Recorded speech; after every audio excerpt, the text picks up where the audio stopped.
ചരിത്ര പ്രാധാന്യമുള്ള കനകത്തൂർ ശ്രീ കൂർമ്പ ഭഗവതി ക്ഷേത്രാങ്കണത്തിൽ വെച്ച് കണ്ണൂർ മാതാ അമൃതാനന്ദമയി മഠം മഠാധിപതി അമൃത ഗൃഹാനന്ദപുരി സ്വാമികൾ അവർ ഭദ്രദീപം കൊളുത്തി ഉദ്ഘാടന കർമ്മം നിർവഹിച്ചിരിക്കുകയാണ്.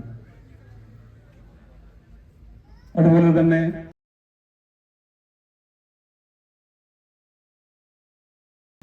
സ്വാമി ആത്മചൈതന്യ സ്വാമികള്, അതുപോലെ ഇവിടെ എത്തിച്ചേർന്ന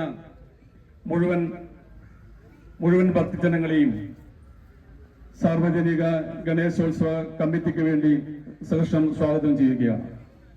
രണ്ട് വാക്ക് സംസാരിക്കുന്നതിന് വേണ്ടി സ്വാമി അമൃത കൃപാനന്ദപുരി സ്വാമിക്ക് അവരെ സാദരം ക്ഷണിച്ചുകൊള്ളുന്നു.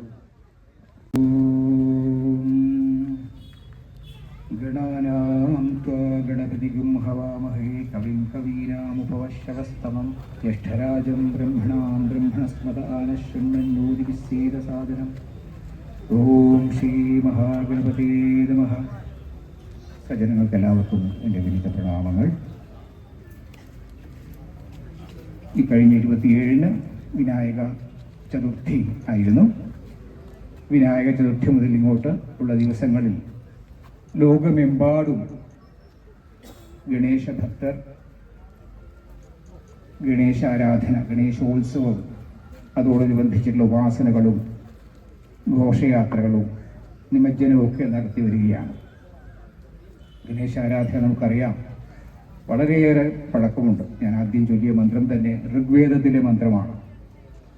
അപ്പോൾ വൈദിക കാലം മുതൽ തന്നെ ഗണേശാരാധനയുണ്ട്. അതിനുശേഷം പൗരാണികമായ പുരാണങ്ങളിലെ കഥയാണ് നമ്മൾ സാധാരണ ഗണപതിയുടെ ഉദ്ഭവത്തെക്കുറിച്ചിട്ടുള്ള ഒരു കഥയൊക്കെ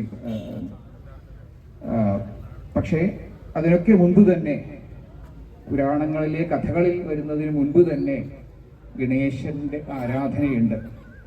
അപ്പോൾ ആ ഗണേശന്റെ ആ പ്രത്യേകമായ രൂപം, സവിശേഷമായ രൂപം, അത് ഈ പറഞ്ഞതുപോലെ പുരാണത്തിലെ ഗണേശ ആരാധനയിലൂടെ, ആ ഒരു കഥയിലൂടെ ഉള്ളതിന് മുൻപ് തന്നെ വൈദികമായ പൂജകളിൽ, അതുപോലെ തന്നെ നമുക്കറിയാം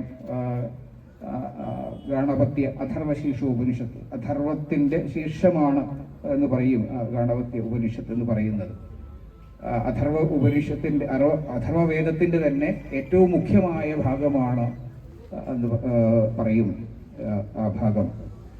അതിലും വളരെ വ്യക്തമായി ഗണേശ ഭഗവാനെ കുറിച്ചിട്ടാണ് ആ ഒരു ഉപനിഷത്ത് വരുന്നത്. അതിൽ തീർത്തും ബ്രഹ്മമാകുന്നു ഗണേശൻ, സാക്ഷാൽ പരമാത്മാവ് തന്നെയാണ് ഗണേശൻ എന്നുള്ളത് അതിൽ ആ മന്ത്രങ്ങളിൽ പറയുന്നത്. ത്വമേവ പ്രത്യക്ഷം തത്വമസി, ത്വമേവ കേവലം കർത്താസി, ത്വമേവ കേവലം ഭർത്താസി, ത്വമേവ കേവലം ധർത്താസി. രൂപം കൊണ്ട് വ്യത്യസ്തമായ സനാതനധർമ്മത്തിന്റെ സവിശേഷമായ തത്വങ്ങൾ, വേദാന്ത തത്വങ്ങളും അതുപോലെ ഉദാത്തമായ യുക്തിഭദ്രമായ ഈശ്വര തത്വവുമാണ് ആ സവിശേഷമായ രൂപത്തിൽ ഉൾക്കൊണ്ടിട്ടുള്ളതെന്ന് കാണാൻ സാധിക്കും.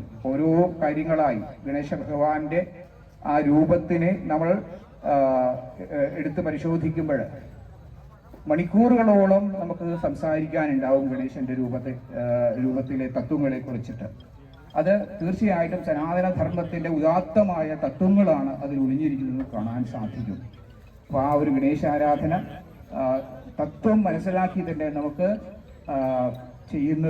ആരാധന ചെയ്യുന്നതിലൂടെ തീർച്ചയായിട്ടും ആത്യന്തികമായ നമ്മുടെ ജീവിതത്തിന്റെ ലക്ഷ്യം, ആത്യന്തികമായ ദുഃഖവിമുക്തി, ശാശ്വതമായ ആനന്ദപ്രാപ്തി കൈവരും.